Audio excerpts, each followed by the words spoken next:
In this video, we're going to take a look at understanding polygons. A polygon is defined as any n-sided object. That basically means a surface or object with any number of sides. Let's create a primitive polygon. I'm going to go up to our polygon primitives and let's just break this menu off. And I'll choose cube just to bring up a simple polygon object. Now here we have this object made up of multiple polygons. This side right here is a four-sided polygon. We can select the individual face or side by right-clicking on the model and choosing face to go into a component mode. Now I can select those individual faces. And with it highlighted, you can see the four sides that make that polygon object up. Now, when working with a polygon object, you'll notice that we get a pre-selection that shows us if we were to choose what exactly it is we would pick.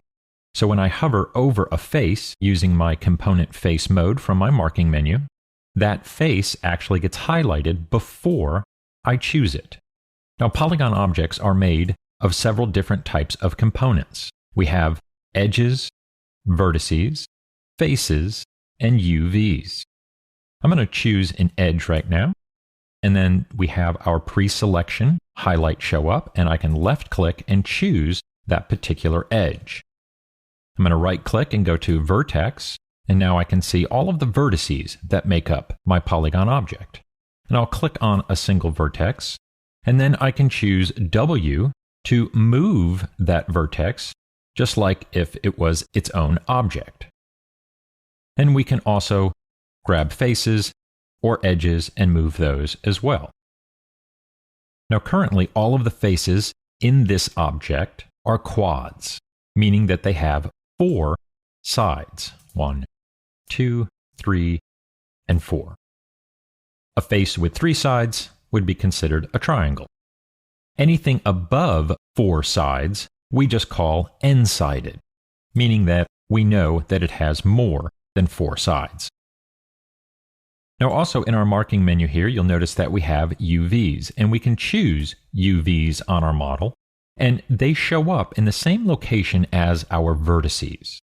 Now I can choose a UV, but I cannot manipulate that UV. So if I hit W, I do not get the move manipulator. Our UVs are specifically used for projecting a texture onto our surface, and we do not use our UVs as part of our modeling process. Now also under our marking menu, we have Vertex Face. If I choose this, this will give me an exploded view of my model. This does not affect the geometry in any way. It simply separates it so that you can see all of the individual faces on that object. Now this is particularly useful. Let's switch back to face. Just go back to our normal mode here. If I were to select a single face, and we'll go and we'll just add an extrusion there, but I won't do anything with the extrusion. I'll just click off. Now, if I go to Vertex Face, I can now see that there are numerous faces sitting on top of each other. I get this extra line right here telling me that there's more geometry than I can actually see. So this Vertex Face mode is a great way for troubleshooting your surfaces. Now, we can also create our own polygon object and not choose it through our polygon primitives by going up to Mesh Tools, Create Polygon Tool, and we'll click on that. Then I can just come out here into Open Space or in an orthographic view, either one, and just left-click to build a polygon. Now in the perspective view, this will automatically go to the grid. And as I draw this, I can middle mouse and manipulate the point that I just put down. When I'm done, I'll just hit Enter. Now I've created an n-sided polygon surface.